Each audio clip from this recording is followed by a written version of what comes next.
There is a particular kind of darkness native to the American soil. It is not the Gothic gloom of European castles, nor the ancient dread of forgotten empires. It is a quieter, more intimate horror.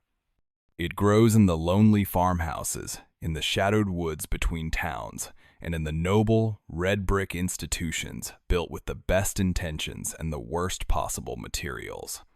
It is the horror of good men who lose their way, of silent suffering behind locked doors, and of a history buried just deep enough to be forgotten, but never deep enough to be gone. The story of Fairhaven Asylum is a testament to this unique American darkness, a macabre tale of a place that was meant to be a sanctuary but became a tomb. If the forgotten voices of history call to you, and this is your first time here, consider subscribing to join our circle of archivists and keep the past within reach. The story begins not with a scream, but with a signature. It was the year 1853. A group of wealthy men, their faces earnest under the gaslight of a Boston parlor, put their names to a charter. These were men of industry, of commerce, and of medicine. They were the architects of a new age, and they believed fervently in progress. They spoke of a moral imperative, a Christian duty to uplift the most unfortunate souls among them. The mentally afflicted, they declared, were not to be hidden in attics or chained in cellars. They were to be treated, to be healed, to be restored to the light of reason. Their vision was a grand one. They would build an asylum, a true haven of fairness and compassion. It would be called Fairhaven. The foremost among them was the industrialist Silas Croft, a man whose factories churned out textiles that clothed the nation. He was a man of hard angles and a quiet, unyielding gaze, but those who knew him understood the source of his conviction. His own sister had succumbed to a deep melancholy years before, a gentle spirit who had simply faded from the world while locked in a small, sunless room. He never spoke of her, but the memory was the engine for his philanthropy. He said that this new institution would be a place of light and air. He said it would banish the shadows that had claimed his own kin. He pledged a fortune to see it built, a monument to a future free from such quiet domestic tragedies. At his side was Dr. Thaddeus Blackwood, a young scholarly physician from a family of clergymen. Dr. Blackwood was a man of both science and faith, a dangerous combination in an age of certainty. He believed the human mind was a delicate mechanism, one that could be overwrought by the pressures of modern life, but he also believed it could be repaired. He spoke with a calm, measured authority about the new sciences of the mind. He spoke of moral treatment, of structured routines, of therapeutic work and rest. He assured the donors that Fairhaven would not be a prison. It would be a place of order and restoration, a testament to man's ability to mend even the most broken of God's creations. He was a deeply sincere man, and his sincerity was compelling. The funds were raised within a matter of months.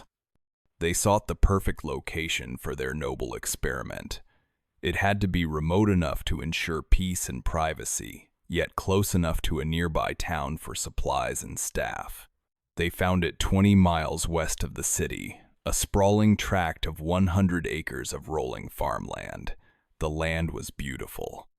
Old oaks stood as silent sentinels along a winding creek, and the fields lay open to the sun. It seemed an idyllic setting for healing, a place where troubled minds could find solace in the rhythms of nature. The price was surprisingly low. The county was eager to sell. It was only later, after the deeds were signed and the surveyors arrived, that the true nature of the land came to light.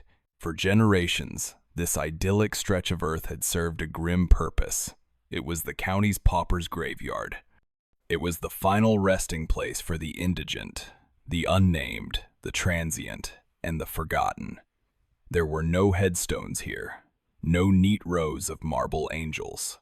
The dead were placed in simple pine boxes, if they were lucky, and lowered into the earth without prayer or ceremony. The graves were unmarked, their locations known only to the grave diggers for a season, before the grass grew over and the memory was erased. It was a place where hundreds, perhaps thousands of lives ended in anonymity. The land was saturated with unspoken sorrows, a silent testament to the countless souls who had slipped through the cracks of society. The townsfolk knew the history. They spoke of it in hushed tones. Old farmers, men who had worked the adjacent fields for decades, told stories of strange mists that clung to the ground on clear nights. They said they sometimes heard sounds on the wind, faint whispers that were not the rustling of leaves. They called it sour ground, a place where the dead did not rest easy. When the construction of the Grand Asylum began, the locals watched with a sense of quiet dread. They saw the great steam shovels tear into the earth, unearthing fragments of bone and rotted wood. The foreman on the project ordered the grim findings to be reburied quickly, to be mixed in with the dirt and stone of the new foundation. They did not want to delay the project, nor did they wish to alarm the benefactors back in the city.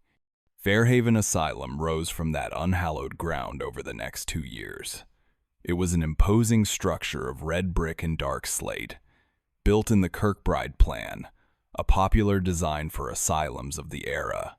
It had a central administration building flanked by long, stepped-back wings, designed so that every room could have a window with fresh air and sunlight. From a distance, it looked almost like a college or a grand hotel, but as one drew closer, the details became more severe. The windows were tall and narrow, each one fitted with heavy iron bars. The doors were made of thick, reinforced oak. The walls were solid stone, 3 feet thick. It was a fortress built to contain a very specific kind of human suffering. It was designed to keep the world out, but more importantly, to keep the patients in. The first patients arrived in the autumn of 1855. They came in horse-drawn wagons, their few belongings bundled in sacks at their feet. They were a collection of the desperate and the lost. There was a young woman, not yet 20, who had been sent away by her family after the shame of a broken engagement sent her into a silent, unmoving state of grief. There was a farmer in his middle years, a strong man whose mind had snapped after a drought took his crops and his home. He now spoke in rhymes and riddles, his eyes fixed on some distant, terrifying horizon. There was an elderly man, a scholar, who had begun to claim that his thoughts were not his own, that another intelligence was writing messages inside his skull. They were not monsters. They were people whose worlds had fallen apart, whose minds had betrayed them. They were met at the grand entrance by a stern-faced head nurse named Matilda Albright and a team of orderlies. The patients were stripped of their clothes, their possessions taken and catalogued. They were scrubbed down with cold water and harsh soap, a ritual of purification that felt more like a punishment. They were then dressed in simple, drab uniforms of rough-spun cotton. Their old identities were left at the door. Inside Fairhaven, they were no longer farmers or scholars or daughters. They were simply patients, case numbers in a grand experiment. Dr. Thaddeus Blackwood observed the intake process with a look of detached scientific interest. He told his staff that the first step to healing the mind was to break the habits of the old disordered self. A new identity, an asylum identity, had to be forged. The modern treatments began almost immediately. Dr. Blackwood was a firm believer in hydrotherapy.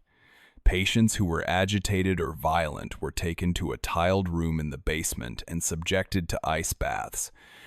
They were forced into tubs of freezing water and held there until their shivering became uncontrollable, their skin turning a mottled blue. The doctor explained that the intense shock to the system could reset the brain's imbalances. Other patients were wrapped tightly in sheets, soaked in ice water, and left for hours in quiet rooms, their bodies held rigid and cold. The staff was taught to see this not as cruelty, but but as a necessary, life-saving intervention. For those prone to outbursts or attempts to harm themselves, there were the restraints. Thick leather cuffs were used to bind wrists and ankles to the heavy wooden beds. Straitjackets, called camisoles by the staff, were employed to subdue the most difficult cases. Patients could spend days in these devices, unable to move, fed simple broth by an orderly.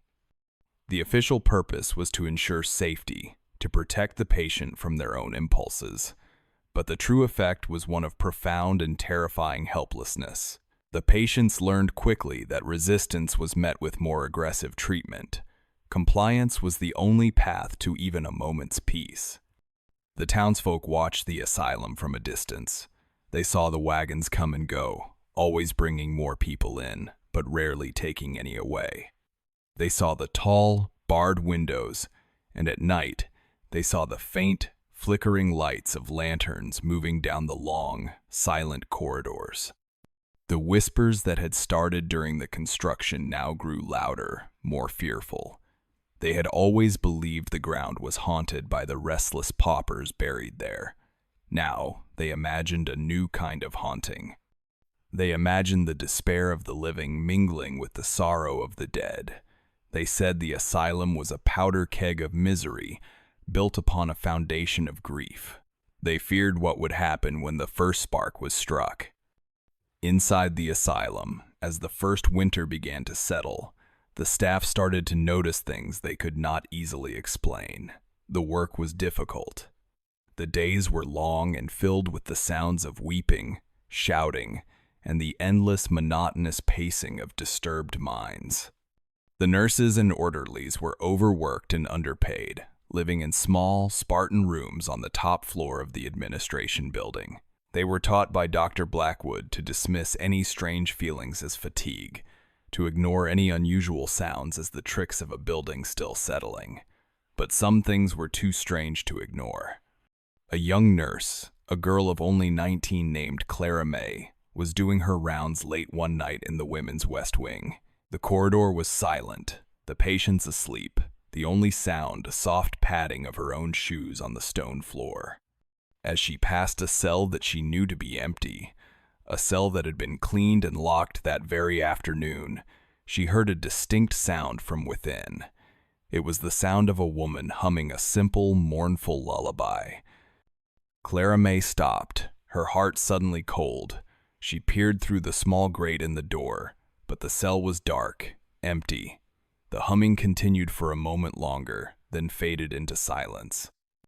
She fled back to the nurse's station, her face pale. She told the night supervisor what she had heard. The supervisor told her she was tired, that her mind was playing tricks on her. Clara May did not argue. She simply packed her bags the next morning and took the first coach back to the city. She told her family that some places were simply not meant for the living. An orderly, a large, stoic man who had worked in prisons before coming to Fairhaven, reported another incident. He was tasked with securing the basement levels at the end of his shift. This area housed the hydrotherapy rooms, the laundry, and the morgue. It was a cold, damp place that always felt uncomfortable. As he was locking the final door, he heard a sound echo from the far end of the long stone hallway. It was the sound of a metal bucket being kicked over, a loud, sharp clang that seemed impossibly loud in the deep silence. He walked the length of the corridor, his lantern held high. He found nothing. All the buckets were stacked neatly against a wall. No one was there. He was a man not given to flights of fancy, but he could not shake the feeling that he had not been alone. He said he felt a sudden, intense coldness pass right through him, a chill that had nothing to do with the damp air of the basement. The feeling of being watched was so strong that the hairs on his arms stood on end. He finished his rounds and did not mention the incident to his superiors. He did not want to be seen as unreliable, or worse, as imaginative, but from that day on, he refused to go into the basement alone. The expansion of the asylum continued. More wings were opened. More patients arrived on the weekly wagons. The noble work, as Dr. Blackwood called it, was proceeding as planned. The reports from his staff about strange noises or feelings were dismissed as hysteria, a contagion of fear spreading from the patients to the caregivers. He insisted on discipline. He insisted on the rigorous application of his scientific principles. He told his staff that the only spirits in Fairhaven were the troubled spirits of the living, and that it was their job to calm them. But as the asylum grew, so too did the sense that something was fundamentally wrong with the building itself. The whispers of the townspeople had found an echo within Fairhaven's walls. The staff had begun to wonder if they were not the only ones walking the long, silent corridors at night. They began to wonder if the land, and the hundreds of forgotten souls buried within it, was beginning to claim the institution as its own. The first year passed into the second. The asylum, once a symbol of enlightened progress, began to settle into a grim, unyielding routine. The seasons turned outside its barred windows. Spring brought wildflowers to the fields where the paupers lay buried. Summer baked the red brick walls until they radiated heat long into the night. Autumn painted the oak trees in hues of fire and blood. Winter shrouded the entire estate in a deep, muffling silence of snow. But inside Fairhaven, the season was always the same. It was a season of gray monotony, punctuated by moments of raw, incomprehensible terror. The daily routines, established by Dr. Thaddeus Blackwood to impose order on troubled minds, began to fray. The order itself was being challenged by something that had no place in his scientific textbooks. The hostility began in small, almost unnoticeable ways. It was a feeling, an atmosphere. Nurses spoke of a persistent cold that lingered in certain corridors, even on the warmest days. It was a deep, penetrating chill that seemed to emanate from the stone floors themselves, a cold that had nothing to do with the temperature of the air. It was most pronounced in the West Wing, the wing built directly over the most densely populated section of the old paupers' graveyard. Orderlies complained of doors that would refuse to open, their heavy locks seemingly jammed from the inside, only to swing open freely a moment later. Others reported the opposite, doors that would not stay shut, swinging slowly open on their hinges in the dead of night, revealing the deep, unlit darkness of the hallway beyond. Then came the sounds. The building groaned and sighed like a living thing, but these were not the normal sounds of a large structure settling. These sounds had a rhythm, a cadence. At times, late at night, a low, resonant humming seemed to rise from the very foundations, a sound that made the water in a drinking glass tremble. It was a sound that was felt as much as it was heard, a vibration that worked its way into the bones and set the teeth on edge. The staff tried to explain it. They blamed the new boiler system in the basement. They blamed the wind blowing through the eaves, but they knew. In the quiet, fearful corners of their minds, they knew the sounds were not mechanical, and they were not the wind. The patients were the first to see. They had always been prone to visions, to hearing voices that were not there. It was the nature of their afflictions. Dr. Blackwood had trained his staff to dismiss their claims as symptoms, as the meaningless chatter of a diseased mind. But the claims began to change. They grew strangely consistent. Patients who were housed in different wings, who had no contact with one another, began to describe the same things. They spoke of a tall man who walked the halls at night. They said he wore old, tattered clothes, the clothes of a laborer.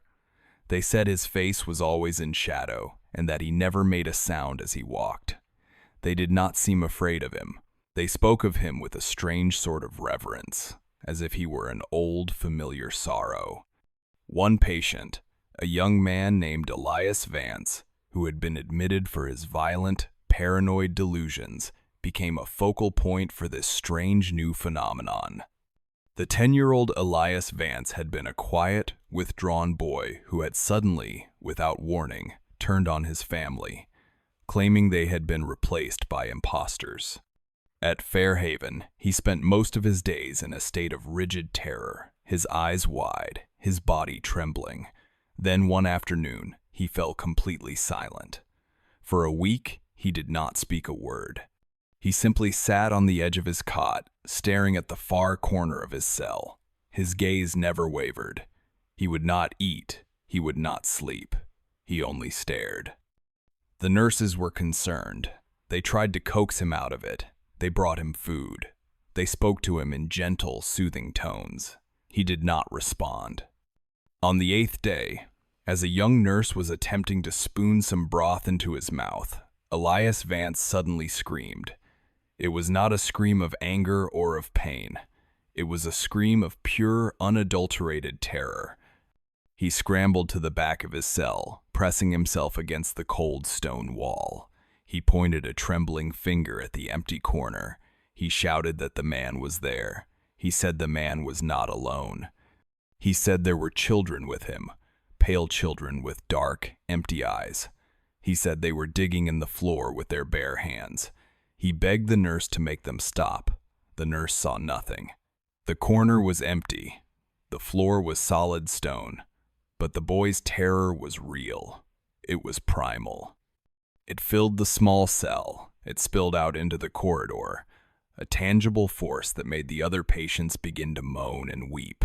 Elias Vance continued to scream for 3 hours, his voice growing raw and hoarse, until he finally collapsed from exhaustion. Dr. Blackwood noted the event in his logbook as a severe psychotic episode, a regrettable but ultimately explainable manifestation of the boy's illness. But the nurse who had been in the room, a steady, sensible woman named Hester, could not forget the look in the boy's eyes. He had not been looking at a hallucination. He had been looking at something he believed was truly, physically there. The physical manifestations grew more bold. It started with the lamps. The asylum was lit by gaslight, a modern marvel of the age. Brass fixtures were mounted on the walls of the corridors, their soft yellow flames casting long, dancing shadows. One evening, during the staff's meager supper in the dining hall, a lamp on the far wall exploded. There was a sharp pop, like a gunshot, followed by the sound of shattering glass. The flame was extinguished instantly. The entire staff froze, their spoons halfway to their mouths. The head orderly, a man named Mr. Hobbs, went to inspect it. He reported that the glass housing had simply shattered, as if struck by a hammer, but no one had been near it.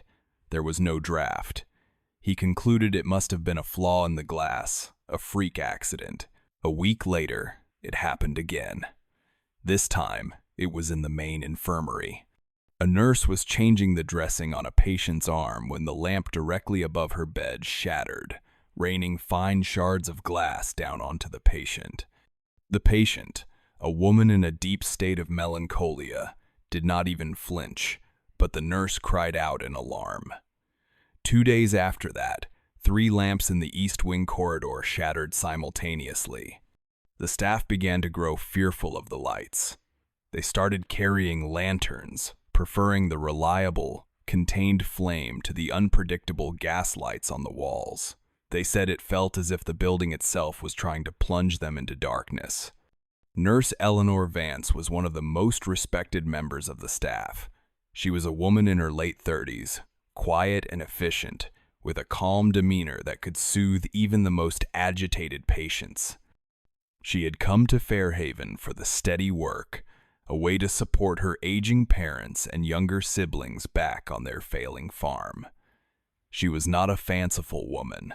She believed in hard work, common sense, and the authority of Dr. Blackwood. She had heard the stories from the other nurses, the tales of cold spots and strange noises, and she had dismissed them as the products of overwork and stress. She believed there was a rational explanation for everything. Her certainty was shattered one Tuesday night in late October. She was on duty in the North Wing, the section of the asylum reserved for the most severe and hopeless cases. These patients were often kept in solitary cells, small, windowless rooms with a single, heavy wooden door. It was Eleanor's job to check on them every hour, to peer through the small grate in the door and ensure they were safe. Around 2 in the morning, as she was making her rounds, she heard voices. They were coming from cell number 7. She knew for a fact that this cell was empty. It was being aired out after its previous occupant, an elderly man, had died of pneumonia the week before. She pressed her ear to the cold, solid wood of the door. The voices were faint, but they were unmistakably clear. It was a man and a woman, and they were having a conversation. She could not make out all the words, but she heard the woman say that she was cold. She said that the ground was too damp. The man replied in a low, soothing voice. He said that it would be over soon. He said that they just had to wait a little longer. Eleanor's blood ran cold. The voices were not coming from the hallway. They were coming from inside the empty room. Her hand trembled as she slid open the small metal cover of the grate. She peered into the absolute darkness. There was nothing there, but the voices continued, whispering just on the other side of the door. She heard the woman begin to cry, a soft, heartbroken sound. Eleanor Vance backed away from the door, her composure finally breaking. She did not run. She did not scream. She walked, with a steady, determined pace, directly to the superintendent's office. She found Dr. Blackwood awake, reading by the light of a single oil lamp. She told him what she had heard. She reported it in a clear, concise manner, just as she would report a patient's fever or a change in their condition. Dr. Blackwood listened patiently, his fingers steepled before him. When she was finished, he told her that she was an excellent nurse, but that the strain of the work was clearly affecting her. He suggested she was hearing echoes from an adjacent cell, or that perhaps her mind, weary from the long hours, had simply invented the sounds. He offered her a sedative and suggested she take the next day off to rest. He spoke to her as if she were one of his patients. Eleanor Vance looked at him. She saw a man who was so committed to his own version of reality that he could not see the truth that was unfolding all around him. She thanked him for his time. She said she would not be needing a sedative. She went back to her small room on the top floor. She did not rest. She packed her few belongings into a small valise. At dawn, she walked out of the asylum's grand entrance and did not look back. She had faced down violent, delusional men and women without flinching, but she would not spend another night in a place where the dead spoke through the doors. Her departure was a quiet earthquake among the staff. If Eleanor Vance, the calmest and most rational among them, had been driven away, then their own fears must be real. The stories began to leak out of the asylum, carried into the town by the orderlies who spent their meager pay in the local taverns. They spoke of the strange events, their voices low, their eyes constantly scanning the shadows. The townspeople listened, and their own old fears about the pauper's field were rekindled. The asylum was no longer just a place for the unfortunate. It was becoming a source of active dread. The children of the town were forbidden from going near the property, but children are drawn to forbidden places. A group of boys, their ages ranging from 8 to 12, often played in the woods near the creek that marked the asylum's southern border. They would dare each other to get closer to the imposing brick building that loomed on the hill. One late afternoon, as the sun was beginning to set, a boy named Samuel dared to run all the way to the low stone wall that separated the asylum grounds from the woods. He touched the wall, then turned to run back to his friends, triumphant. But as he turned, something caught his eye. He looked up at the highest floor of the West Wing. In one of the narrow, barred windows, he saw a face. It was a small face, pale and thin, like that of a child. It was not screaming. It was not moving. It was just watching him. The eyes were dark and empty, like two burnt holes in a white sheet. Samuel felt a coldness spread through his chest. He tried to call out to his friends, but no sound came from his throat. He stared at the face for what felt like an eternity, and the face stared back. Then, it was gone. He ran back to his friends, stumbling and gasping for breath. He told them what he had seen. They laughed at him. They said he was trying to scare them. But they had seen his face, the sheer terror etched upon it. They did not go back to the woods by the asylum again, Samuel told his parents. His father told him he had seen a shadow, a trick of the fading light. But his mother held him close and whispered a prayer. The story spread through the town like a fever. Faces in the windows. It confirmed their worst fears. The misery inside Fairhaven was beginning to look out upon the world. Dr. Thaddeus Blackwood was aware of the rumors. He was aware of the growing fear among his staff and the townspeople. He saw it as a direct challenge to his authority and to the scientific principles upon which Fairhaven was founded. He could not, would not, accept the existence of unseen forces. To do so would be to admit that he was not in control. In his mind, the strange events were a form of contagion. The hysteria of the patients was infecting his staff. The superstitious gossip of the town was seeping through the walls. He believed the problem was not that the asylum was haunted. The problem was that the environment was not controlled enough. He called a meeting of his entire senior staff. He stood before them, a pillar of scientific certainty in a rising tide of fear. He told them that their work was too important to be derailed by fantasies and ghost stories.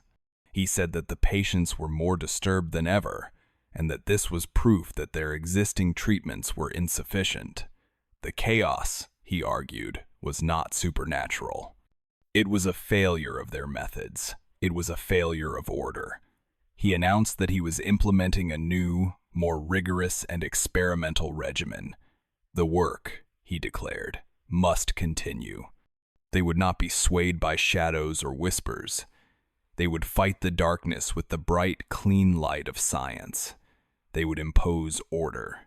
He authorized harsher treatments, more aggressive therapies. He believed he was restoring control. He did not understand that he was simply opening the door to a much deeper and more deliberate kind of cruelty. The asylum was not just a hostile environment. It was becoming an active participant in its own dark history. The superintendent's declaration marked a turning point in the asylum's history. Dr. Thaddeus Blackwood, a man who had once spoken of moral treatment and restorative care, now spoke the language of control and subjugation. His faith in science had curdled into a rigid, unyielding dogma. He saw the escalating chaos, not as a mystery to be investigated, but as a rebellion to be crushed. He believed the minds of his patients were the battleground, and he was prepared to wage total war to reclaim that territory. The descent from a place of troubled healing into a chamber of outright horrors was not a sudden fall. It was a slow, methodical slide, paved with the very best of intentions and the coldest of scientific instruments. Fairhaven was about to become a laboratory where the subjects of the experiments were the souls of the people it had sworn to protect. The first and most dramatic change was the arrival of the electroshock machines. They were delivered on a large wagon in the spring of 1858. Two large, imposing devices of polished wood, brass dials, and thick, insulated wires. Dr. Blackwood had read papers from Europe that heralded this new technology as a miracle cure. He was told it could reset the disordered brain, much like restarting a watch that had stopped. He gathered his senior nurses and orderlies to demonstrate the machine. He explained the procedure with the detached air of a botanist describing the parts of a flower. Electrodes would be placed on the patient's temples. A controlled current of electricity would be passed through the brain. The resulting seizure, he explained, was the mechanism of the cure. It was a convulsion of the mind that would shake loose the tendrils of madness. The first patient selected for the treatment was a woman named Annabelle, a young poet who had been admitted for her debilitating melancholia. She spent her days weeping silently in a corner, refusing food, her thin body wasting away. She was brought into a small tiled room that the staff had begun to call the therapy room. She was strapped to a hard, wooden table. A rubber block was forced between her teeth to prevent her from biting through her own tongue. The nurses held her down, their faces grim. Dr. Blackwood himself applied the electrodes, his movements precise and confident. He turned a dial. Annabelle's body went rigid. Her back arched violently, lifting her clear off the table, held down only by the thick leather straps. A low strangled sound escaped her throat. Her limbs thrashed against their restraints. The seizure lasted for nearly a minute. When it was over, her body went limp. A thin line of saliva and blood trickled from the corner of her mouth. She was unconscious. Dr. Blackwood declared the procedure a success. He noted in his log that the patient was now in a more manageable state. Annabelle was unstrapped and carried back to her cell, where she slept for 24 hours. When she awoke, she was different. The deep well of sadness in her eyes was gone, but it had not been replaced by peace. It had been replaced by a vast, terrifying emptiness. She no longer wept, she no longer spoke. She simply stared, her mind wiped clean of poetry, of sorrow, of everything that had once made her Annabelle. She was a blank slate, a quiet, docile body that was easy to manage. For Dr. Blackwood, this was a victory. He ordered the treatments to be expanded. Soon, the strangled cries and the violent, artificial convulsions from the therapy room became a part of the daily soundscape of Fairhaven. For patients who were not melancholic but agitated, for those who shouted or fought against the orderlies, a different kind of treatment was devised. The asylum had a series of small, solitary cells in the deepest part of the basement.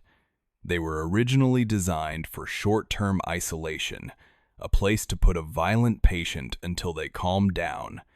Dr. Blackwood repurposed them. They became his chambers of darkness. Patients were locked inside these rooms, not for hours, but for days, and sometimes for weeks. The cells were bare stone, with no window and no light. A small slot at the bottom of the solid iron door was the only connection to the outside world. Through it, a bowl of thin gruel and a cup of water were pushed twice a day. There was no bed, only a thin layer of straw on the floor. A bucket in the corner served as a toilet. The darkness was absolute. The silence was broken only by the drip of water from the stone walls and the frantic scurrying of rats. In this environment, the human mind began to unravel. Patients would scream for hours until their voices gave out. They would claw at the stone walls until their fingernails were torn and bloody. They would talk to themselves, to the rats, to the unseen things that crept in the corners of their own minds. After a week in the dark, most were reduced to a state of near catatonia. When the door was finally opened, they would be found huddled in a corner, blinking in the sudden painful light, their bodies filthy, their minds shattered into 1,000 pieces. They were no longer violent. They were no longer anything. This, too, was recorded as a successful treatment for agitation. The staff who had to drag the broken people out of those cells never spoke of what they saw. They learned to wall off that part of their conscience. It was the only way to survive the work. The arrival of Dr. Alistair Finch marked the final stage of Fairhaven's descent. He was a young, ambitious surgeon from Philadelphia, a man with a chilling lack of empathy and a fervent belief that all mental illness was rooted in physical defects of the brain. He was a proponent of a new, radical field of experimental surgery. He believed that by removing small sections of the brain, he could cure a patient of their madness. Dr. Blackwood, ever the progressive, was intrigued.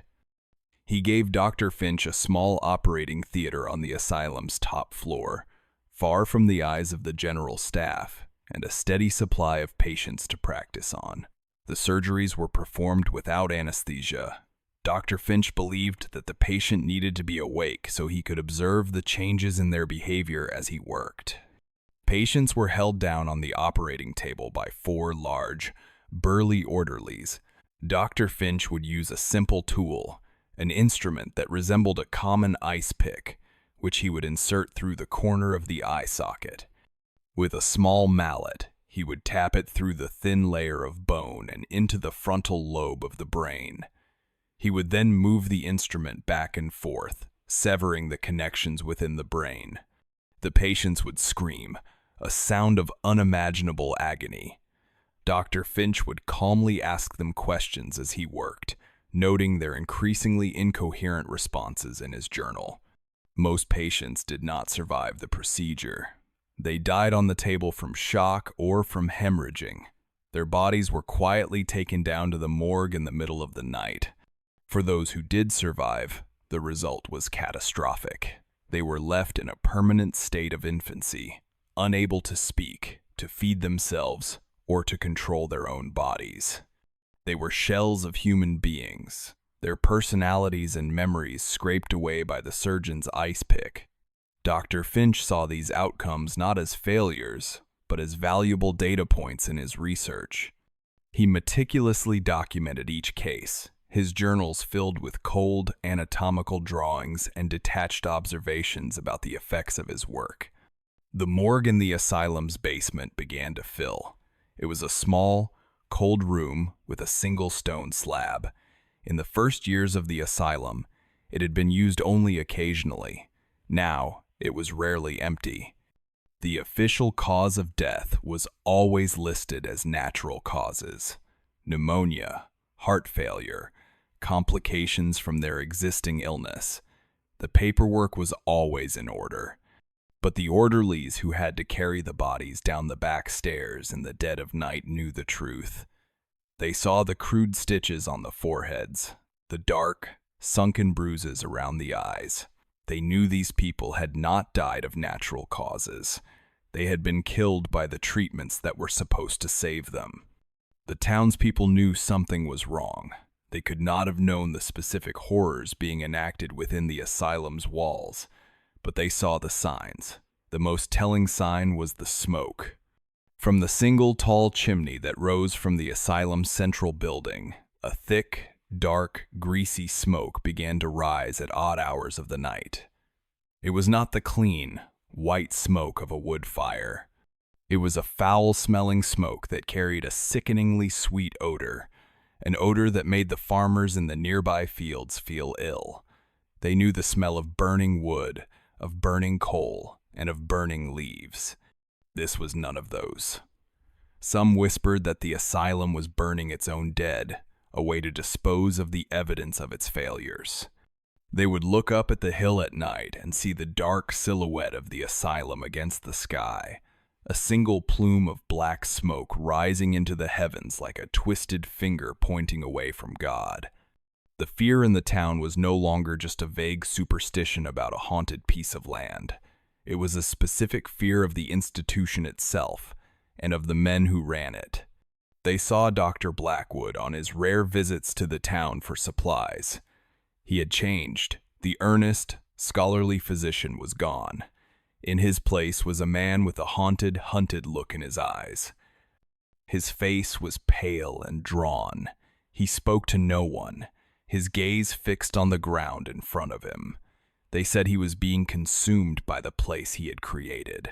They said the darkness he was trying to fight in his patients had found a home inside of him. Inside the asylum, the remaining staff who still possessed a shred of conscience lived in a state of constant, low-grade terror. They were trapped.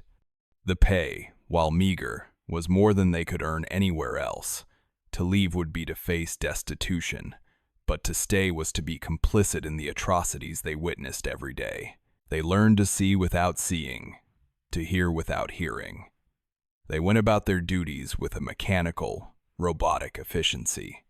They fed the patients, they cleaned the cells, they strapped them down for the treatments, and with each action, a small piece of their own humanity withered and died. They were prisoners just as surely as the patients were, locked in a cycle of cruelty from which there was no escape. The deaths mounted. The official records were a litany of lies, a carefully constructed fiction designed to satisfy any outside inquiry. But the truth could not be entirely contained. A ledger, kept by a clerk in the administration office, listed the names of every patient admitted to Fairhaven. It noted their date of admission, their assigned doctor, and their final disposition. In the winter of 1860, the entries in this ledger began to change. Next to a patient's name, the word discharged would be written, but with no forwarding address. Or the patient would be noted as transferred, but with no destination listed. Then, the entries began to vanish altogether.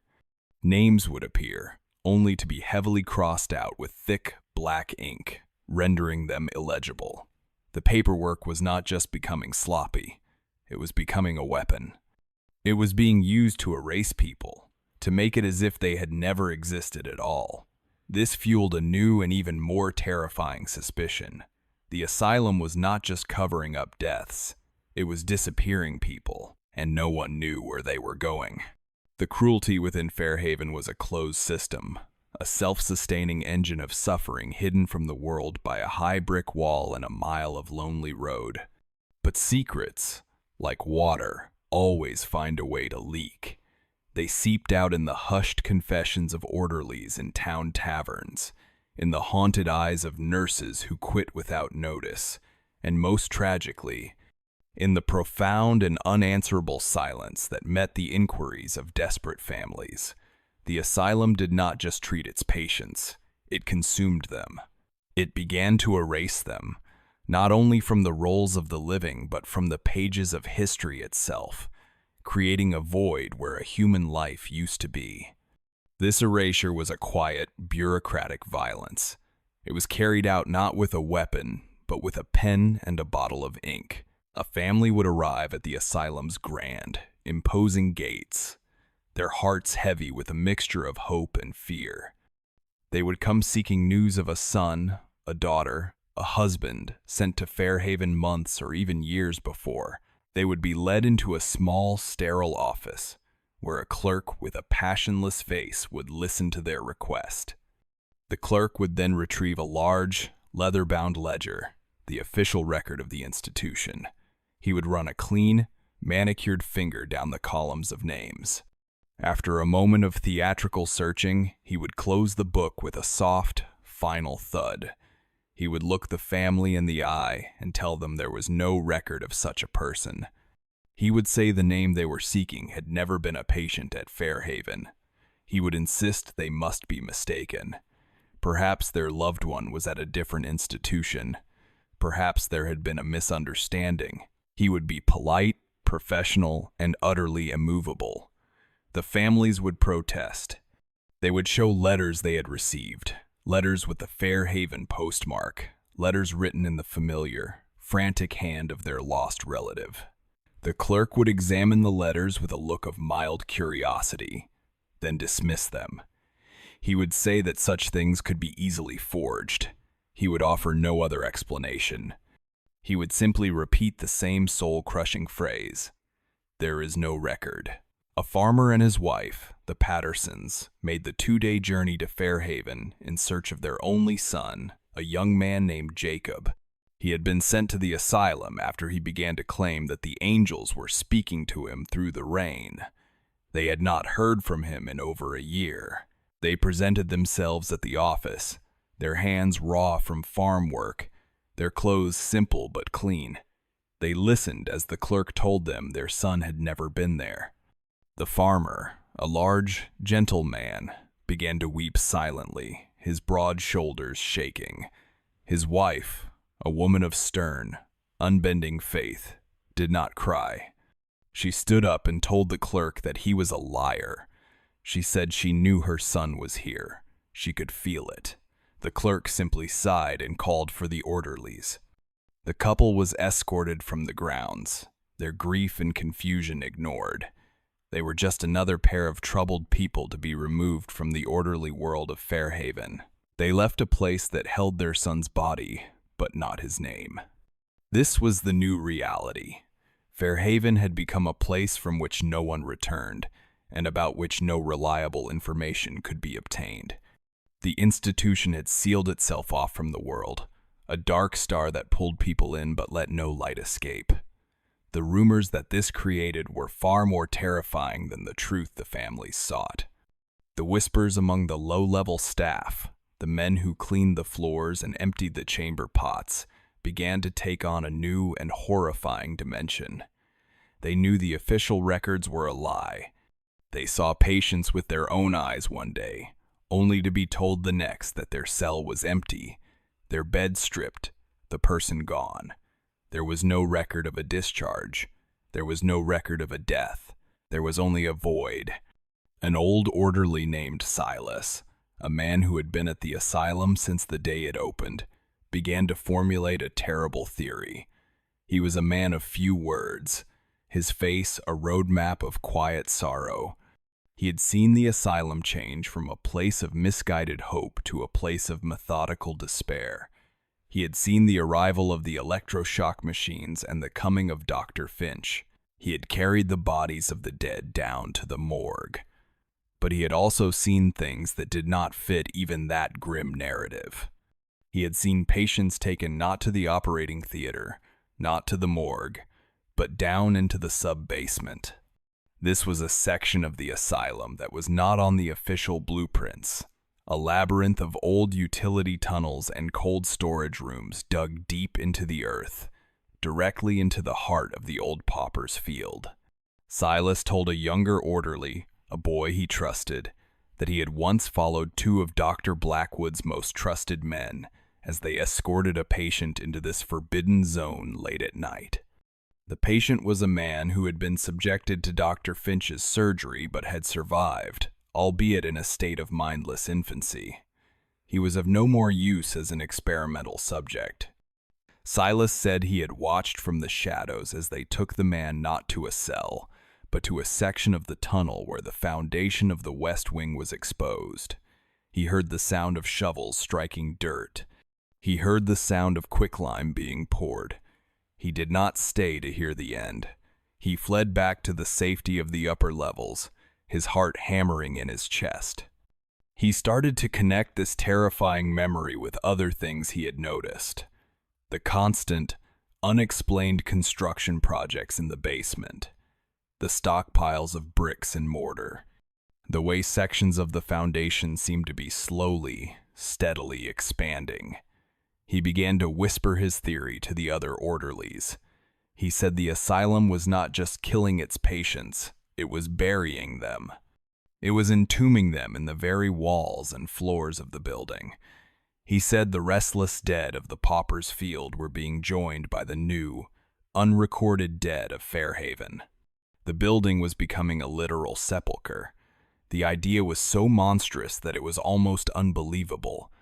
But in a place like Fairhaven, the unbelievable had become the everyday. The whispers spread. The orderlies began to look at the stone floors beneath their feet with a new kind of dread. They walked on graves. In the autumn of 1862, a single, anonymous letter managed to find its way to the desk of a state inspector in Boston. The letter was short, written in a shaky, desperate hand. It spoke of unspeakable things happening at Fairhaven Asylum. It did not provide details. It only begged someone to come and see for themselves. Most such letters were dismissed as the ravings of disgruntled employees or the delusions of the mad themselves. But this one was different. It contained a single, chilling phrase. They are putting them in the walls. The letter was passed to Inspector Abram Hughes, a man known for his meticulous nature and his deep distrust of institutions. Inspector Abram Hughes was a man in his 50s, his face weary from a life spent looking into the darkest corners of human behavior. He was a veteran of the Mexican-American War, a conflict that had taught him that the greatest cruelties were often committed in the name of a noble cause.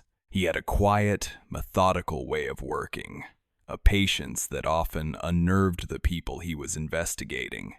He arrived at Fairhaven unannounced on a cold, gray morning, his carriage pulling up to the main entrance just as the morning fog was beginning to burn off the fields. He was met by Dr. Thaddeus Blackwood. The superintendent was a portrait of professional calm, though the inspector noted the slight tremor in his hands and the dark, sleepless circles under his eyes. Dr. Blackwood welcomed the inspector warmly. He said he had nothing to hide. He said he was proud of the work they were doing at Fairhaven. He began to lead the inspector on a carefully curated tour of the facility.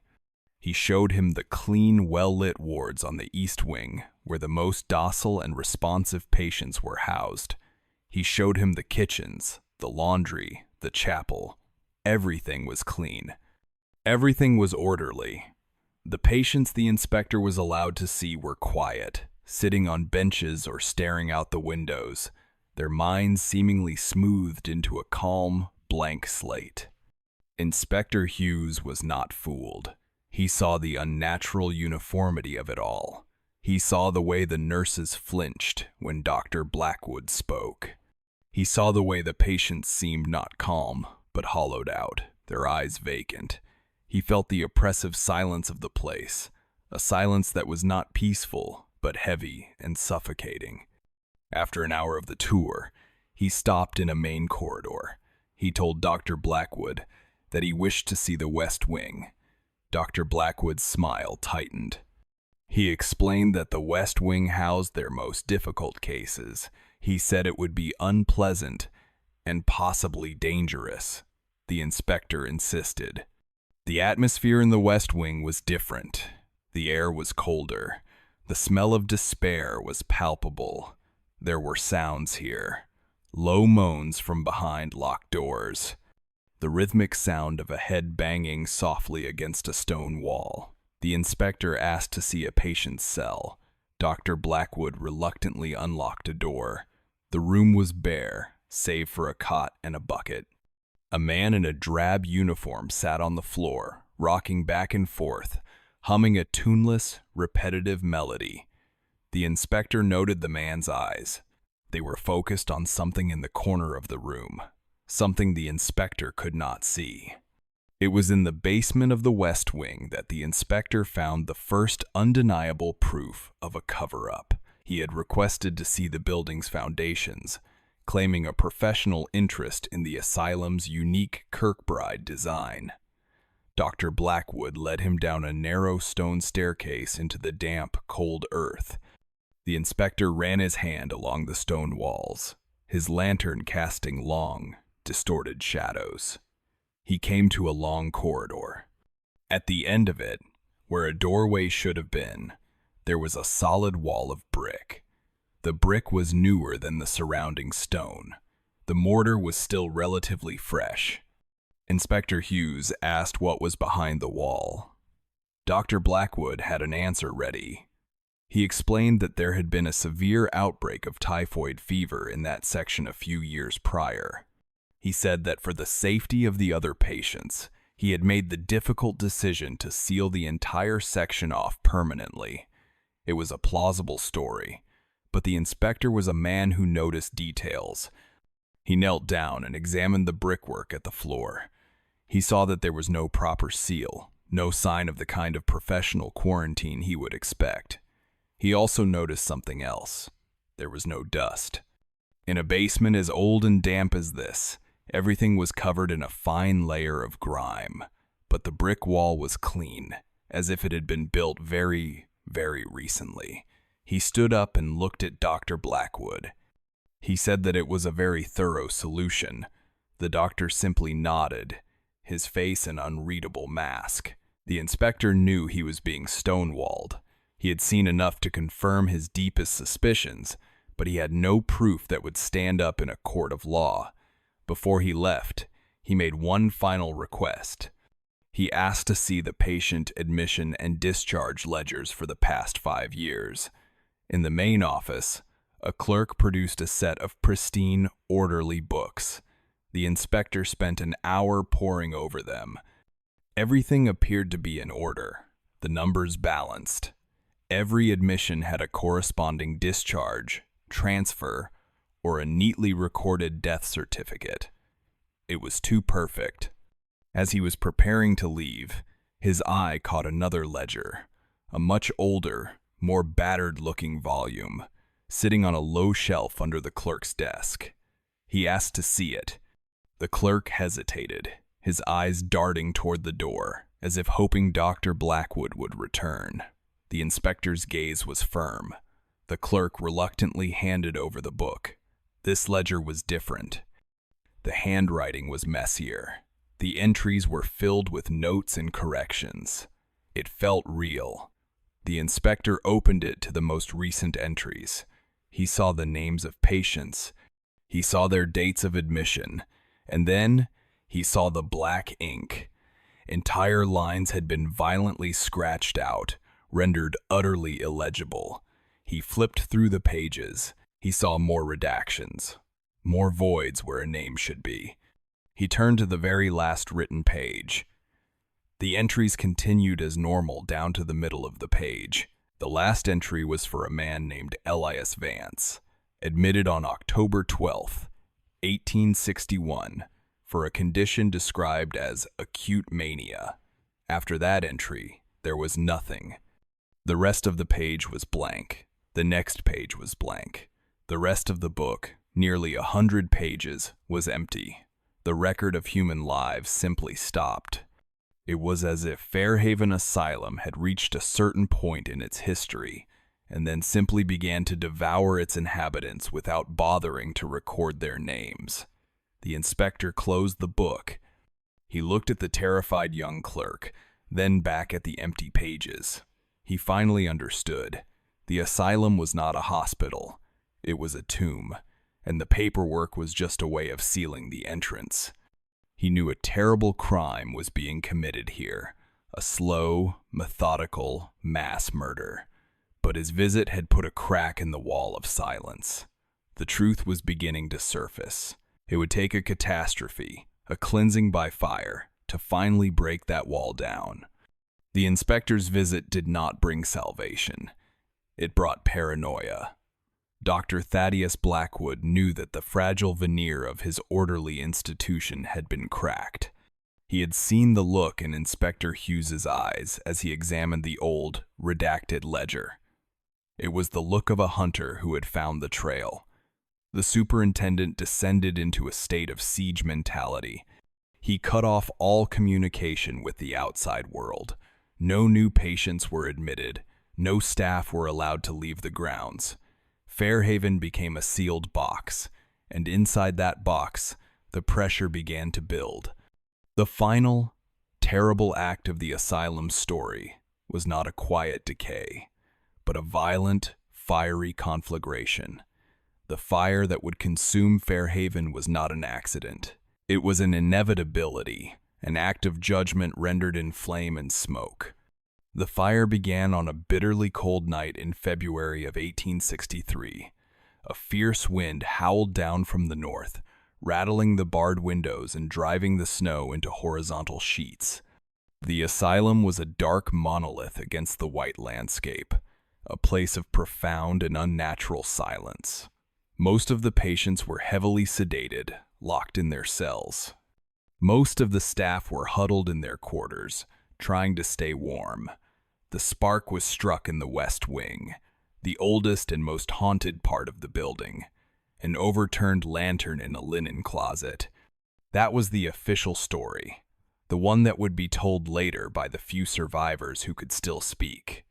But those who were there, who saw the way the flames moved, knew it was not that simple. The fire did not spread like a normal fire. It did not creep and crawl, consuming one room at a time. It exploded. It roared to life with a hungry, intelligent malevolence, as if the building itself had finally decided to purge the sickness it contained. Flames erupted from the windows of the West Wing's upper floors almost simultaneously, a sudden, horrific blossoming of orange and red against the black night sky. The fire moved with an unnatural speed, racing down the long, straight corridors as if they were giant flues designed to carry it. The old, dry wood of the floors and walls, seasoned by decades of misery, went up like kindling. The sound was a deafening roar, a combination of the wind, the cracking of ancient timbers, and a new, terrible sound that had been absent from Fairhaven for years, the sound of human screams. The staff in the central building were roused from their sleep by the sudden, hellish light and the frantic ringing of the asylum's alarm bell. Panic erupted. Orderlies and nurses ran into the hallways, their faces pale with terror in the flickering light. There was no plan for this. No fire drills had ever been conducted. The instinct for self-preservation took over. Some ran for the main doors, fleeing into the freezing night. Others, braver or more foolish, ran towards the fire, towards the screams. They grabbed keys, they grabbed axes. They intended to save the patients locked in their cells. They were driven back by a wall of heat and thick, choking smoke that was the color of pitch. Firefighters from the nearby town, volunteers who were mostly farmers and shopkeepers, saw the inferno from miles away. They hitched their horses to the town's small, hand-pumped fire engine and raced towards the asylum. When they arrived, they found a scene of utter chaos. The entire West Wing was a roaring furnace. The roof had already collapsed, sending a shower of sparks and embers into the howling wind. Flames were beginning to lick at the central administration building. A small group of huddled survivors, a mix of staff and a few patients from the East Wing who had been led to safety, stood shivering in the snow, their faces illuminated by the horrifying spectacle. They could only watch, helpless, as the institution devoured itself. The firefighters knew they could not save the building. Their single, pathetic stream of water was no match for the blaze. Their efforts turned from firefighting to rescue. They focused on the East Wing, which was not yet fully engulfed. They used axes to smash through the heavy oak doors. They went from cell to cell, pulling dazed, terrified patients from the smoke-filled corridors and carrying them out into the snow. But the West Wing was a lost cause. The screams from that part of the building had already faded, replaced by the relentless, impersonal roar of the fire. It was in the aftermath, as the sun rose on a scene of devastation, that the true horrors of Fairhaven were finally laid bare. The West Wing was a blackened, skeletal ruin, its brick walls still standing, but its interior completely gutted. The fire had burned so hot that it had warped the iron bars on the windows into twisted, grotesque shapes. As the embers cooled, the firefighters and a team of grim-faced town officials began to move through the wreckage. What they found would haunt them for the rest of their lives. They had expected to find bodies, the tragic victims of a terrible fire. They were not prepared for what they discovered. In the locked rooms of the upper floors, rooms that had been used for the most severe cases of isolation, they found skeletons. They were not the scattered, burned remains of people caught in a blaze. They were complete skeletons, chained to the walls. The fire had burned away the flesh, the clothes, the leather restraints, leaving only the stark, white bones and the dark, iron chains that still held them in place. These were not people who had died in the fire. These were people who had been left to die in their cells, chained and forgotten, long before the first flame was ever struck. They were the physical evidence of the asylum's quiet, methodical cruelty, revealed at last by the fire's cleansing rage. In the basement of the West Wing, a section of the floor had collapsed from the heat, revealing a small, bricked-off chamber beneath. Inside, investigators found 2 more skeletons, huddled together in a corner. These were not chained. They were simply sealed in, left to starve in the darkness. It was the confirmation of the orderlies' whispered fears. They were putting them in the walls. The asylum was a tomb, and the fire had cracked it open for all the world to see. The search for Dr. Thaddeus Blackwood began almost immediately. He was the superintendent. He was the man responsible. They searched the ruins of his office in the central building, which had been heavily damaged but not destroyed. They found his desk, his chair, the charred remains of his books. They found his logbooks, the official records of the asylum. But they did not find him. They searched the staff quarters. They searched the grounds. They sifted through the ashes of the West Wing, hoping to find some trace of him among the dead. The superintendent was never found. He had vanished as completely as the patients whose names he had crossed from the ledgers. Some of the surviving staff told a strange story. They said that in the first moments of the fire, as panic was spreading, they had seen Dr. Blackwood, but he was not trying to escape. He was not trying to organize a rescue. He was walking calmly, purposefully, towards the basement. One orderly swore he saw the superintendent unlock a small, rarely used iron door that led to the sub-basement, the network of old tunnels that ran deep beneath the asylum.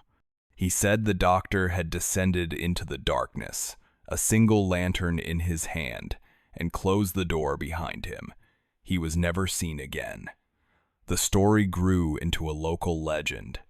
They said he had escaped into the tunnels, that he was living like a rat in the earth beneath his ruined creation, the mad king of a dead kingdom. The search of the superintendent's office did yield one final, chilling discovery. A metal box, warped by the heat but not destroyed, was pulled from the wreckage of his desk. Inside, protected from the flames, were a set of private journals. They were not the official records of the asylum. They were Dr. Blackwood's personal thoughts, his scientific and philosophical musings. The final entries were a terrifying glimpse into a mind that had completely detached from reality. He was no longer writing about healing or treatment. He was writing about the soul. He wrote that he had come to believe that mental illness was not a disease of the brain, but a corruption of the human spirit. He wrote that his treatments were no longer aimed at curing the mind, but at separating the soul from the body. He described his electroshock therapy not as a medical procedure, but as an electrical ritual designed to jolt the soul loose. He wrote of Dr. Finch's surgeries with a kind of religious awe, describing the ice pick as a holy instrument that could sever the soul from its fleshly prison. He believed he was not a doctor, but a new kind of priest. He was not saving his patients. He was liberating them, sending their purified souls on to the next world, while their corrupted physical bodies were disposed of in the most efficient manner possible. He had become a mass murderer who believed he was doing God's work. His journals were the ravings of a complete madman, a man who had stared so long into the abyss of his patient's madness that the abyss had stared back and claimed him for its own. The fire marked the end of Fairhaven Asylum as an institution. It was officially closed, its charter revoked. The few surviving patients were transferred to other facilities. The surviving staff scattered, eager to leave the cursed place behind them and never speak of it again. The town tried to forget. They tried to let the memory of the asylum fade, to let the ruins on the hill be reclaimed by nature. But Fairhaven was not finished. The building was a ruin, but it was not dead. Its walls, built on a pauper's graveyard and mortared with human suffering, still stood, though it was now closed and abandoned, its halls emptied of the living. Fairhaven never truly fell silent. The next chapter of its dark history was just beginning. The fire scoured the wickedness from Fairhaven, but it did not destroy the vessel that contained it. The asylum, or what was left of it, settled into a new existence after its violent death. It was no longer an institution of men, but a monument to their sins.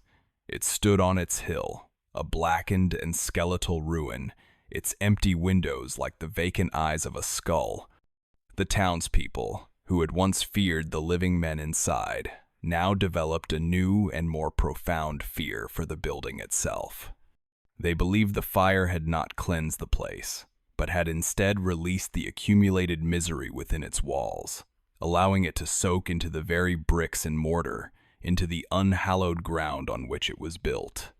Even in ruin, Fairhaven remained active, and its activities now belonged to the realm of the inexplicable, a slow, patient haunting that would span the next century. The sounds began in the first winter after the fire.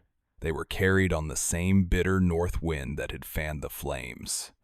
Farmers who lived on the edge of town, men who were accustomed to the deep, natural silence of a rural night, started to hear things. A man named Arthur Pendleton, whose farm lay less than a mile from the Asylum hill, was the first to speak of it. He was a practical man, not given to flights of fancy. He said that on nights when the wind was right, he would hear screaming. It was not the sound of an animal in pain, nor was it the cry of any living person. He said it was a chorus of voices, faint but clear, a sound of mass despair that seemed to rise and fall with the gusts of wind. He said sometimes it was screams, but other times it was weeping, a low, collective sound of grief so profound that it made the hair on his arms stand up. Other locals began to confirm his story. People who had to travel the road that passed the asylum grounds at night reported the same phenomena. They spoke of hearing their own names whispered from the roadside darkness near the property wall. They told tales of carriage horses that would suddenly rear up in terror, their eyes wide with panic, refusing to go any further until they were led past the asylum's shadow. The sounds became a part of the local lore, an accepted truth of the landscape. The hill was a place of sorrow. After the sun went down, you did not go near it. The dead of Fairhaven, denied a voice in life, had finally found one in death, and all they could do was scream. As the decades passed, the ruin of Fairhaven became a local legend, a place of grim fascination. It was a test of courage for the youth of the surrounding towns. To spend a night within its crumbling walls was to prove oneself fearless. In the summer of 1924, a group of 4 teenage boys decided to undertake this rite of passage. They were young and foolish, filled with the casual immortality of youth. One of them, a boy named Michael, had a new camera, a boxy Kodak he had received for his 16th birthday. He intended to bring back photographic proof of their bravery. They entered the grounds at dusk, slipping through a collapsed section of the old stone wall. The ruin was even more imposing up close. The setting sun cast long, menacing shadows through the empty window frames. The boys built a small bonfire in the center of what was once the main administration hall. The sky, their only roof. They told ghost stories. They drank stolen liquor. As the night deepened, their bravado began to fade, replaced by a growing unease. The silence of the place was unnerving. It was not a peaceful silence. It felt heavy, watchful. Around midnight, a cold wind swept through the ruins, extinguishing their fire and plunging them into near total darkness. It was then that they heard a sound. It was the distinct, metallic clang of a cell door slamming shut in the blackened, skeletal remains of the West Wing. Panic seized them. They had believed they were alone. They shouted out, their voices trembling, thinking it was a prank. The only reply was another clang, closer this time. Then, another. They scrambled for their belongings in the dark, their only thought to escape. Michael, in his terror, dropped his camera. They fled from the ruins, not daring to look back.